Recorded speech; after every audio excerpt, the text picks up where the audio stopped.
ជំរាបសួរបងប្អូនអរគ្នាថ្ងៃនេះខ្ញុំមកបង្ហាញពីអាហារពេលព្រឹកដ៏មានសារៈប្រយោជន៍ដល់សុខភាពរបស់យើងហ្នឹងគឺ matcha ជាមួយនឹងគ្រាប់ឈាចាគ្រឿងផ្សំយើងមានខ្ទិះដូងហើយនិង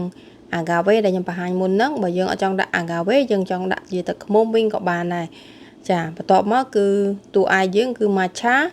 ហ្នឹងគឺជាត្រួយតែបៃតងបងប្អូនគេកិនធ្វើជាម្សៅបើបងប្អូនធ្វើតិចដាក់តិចបានហើយតែដោយសារខ្ញុំធ្វើច្រើនបាទខ្ញុំដាក់សភារៀងធំអញ្ចឹងទៅចាបងប្អូននៅក្នុងប្រអប់ហ្នឹងវាមានសភាមកជាមួយហើយសភាគេតូចសម្រាប់ញ៉ាំតិចចាតមកយើងដាក់គ្រាប់ឈាហ្នឹងវាស្តៀងនឹងគ្រាប់ជីបងប្អូនតែ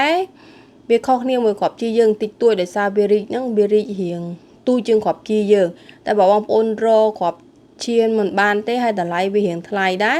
បងប្អូនបដូរទៅជាគ្រាប់ជីវិញក៏មិនជាបញ្ហាដែរមិនជាការតោះខអីទេបងប្អូនចាយើងបត់បែនទៅតាមហ្នឹងទៅហើយតម្លៃក៏វារៀងធូរថ្លៃដែរគ្រាប់ជីស្រុកយើងតែបើយើងប្រើគ្រាប់ឈាមកវារៀងថ្លៃដែរព្រោះវ៉ាន់នាំចូលចានេះគឺជាអាហ្គាវេនេះមានរសជាតិផ្អែមរបស់សរីរាង្គដែរ organic ចាបងប្អូនរកអានឹងអត់បានបងប្អូនជំនួសជាទឹកឃ្មុំធម្មជាតិហ្នឹងក៏ល្អដូចគ្នាដែរបងប្អូនមិនជាអីចោលទេចានេះគ្រាប់ឈាខ្ញុំលាយច្បល់ហើយខ្ញុំចាក់គ្រាប់ឈាចូលបងប្អូនចង់ធ្វើមួយយ៉ាងទៀតបងប្អូនដាក់គ្រាប់ឈាហ្នឹងជាមួយទឹកក្តៅអ៊ុនឲ្យវារីកហើយចាំចាក់ចូលក៏បានដែរតែខ្ញុំធ្វើរបៀបរបស់ខ្ញុំទេខ្ញុំដាក់ទឹកត្រជាក់ខ្ញុំកូរជាមួយខ្ទិះដូងអញ្ចឹងទៅចាខ្ទិះដូងនេះគឺដូងកំប៉ុងដែលបងប្អូនមើលពីក្បាលវីដេអូអញ្ចឹងខាងខ្ញុំអត់មានខ្ទិះដូងស្រស់ដូចស្រុកខ្មែរទេស្រុកយើងអាចប្រើខ្ទិះដូងខ្ទិះដើមជាមួយខ្ទិះកដាលចូលគ្នាដាក់ចូលគ្នាទៅអត់អីទេចានេះទឹកត្រជាក់ធម្មតាខ្ញុំចាក់ចូលទៅចាចាក់ចូលហើយខ្ញុំកូរច្បល់ខ្ញុំភ្លក់រសជាតិល្មមដែលខ្ញុំចង់បានហើយខ្ញុំគ្របទុករយៈពេលដូចជាទៅតាមជាក់ស្ដែងដែលខ្ញុំមើលថាអូខេរីកប៉ុណ្ណាដែលខ្ញុំចង់បានគឺជាការស្រេចទេបងប្អូនហើយបញ្ជាក់បងប្អូនដែរបងប្អូនចង់ញ៉ាំអាហ្នឹងគឺញ៉ាំពេលព្រឹកកុំញ៉ាំពេលល្ងាច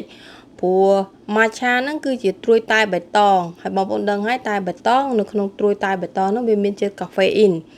តែធ្វើឲ្យយើងហ្នឹងវាភ្ញូចឲ្យយើងហ្នឹងមានអារម្មណ៍ភ្លឺស្វាងដូចយើងញ៉ាំកាហ្វេអញ្ចឹងបងប្អូន